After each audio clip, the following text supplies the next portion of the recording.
Greetings, my name is Elizabeth Coble, and for the next few minutes I'll be talking about my perspectives on the problem with human scale. If you Google human scale, the initial definition is, quote, human scale is the set of physical qualities and quantities of information characterizing the human body, its motor, sensory, or mental capabilities, and the human social institutions, unquote. But that definition doesn't have anything to do with this class, really. So I then Googled human scale and politics, and most of the results were tied to political systems and the nature of governments, which led me to a third Google search, human scale and Western freedoms. This resulted in initial terms related to the scale of human freedoms. In the end, I settled on a combination of the second and third result for this video. First, I'll start with the third part, the scale of human freedoms.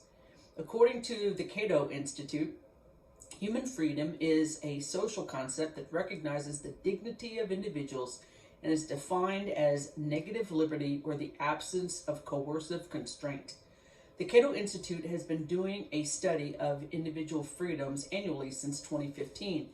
Some results from the 2022 report include that on a scale from 0 to 10, where 10 represents more freedom, the average human freedom rating fell from 7.03 in 2019 to 6.81 in 2020.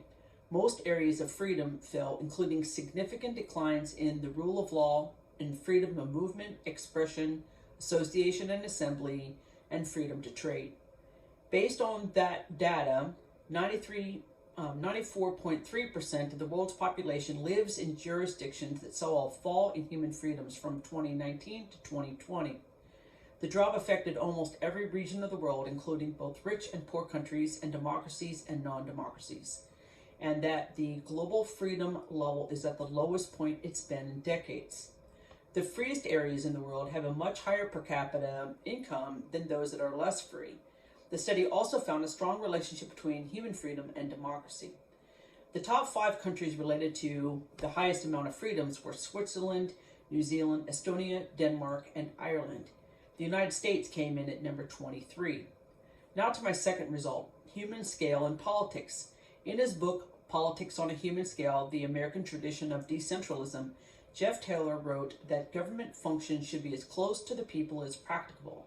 He said that government decentralism is the best political tool to ensure balance, proportionality, and scale, with power distributed as widely as possible. He wrote that government decentralism in the United States had considerable popular support, but that neither major political party in the country is serious about dispersing power to lower levels of government or to the people themselves because of a concern over loss of power, control, and wealth. In his articles about human scale and political order, David Livingstone wrote that if we reject a demand for direct political participation as extravagant and allow a broader scope of participation to still be considered Republican, Republican, the ratio of population to representation should still be measured by the human scale. He used some statistics to show that we were far from what would be considered Republican. 2 data points that I'm using example is representation in the UK as well as the United States.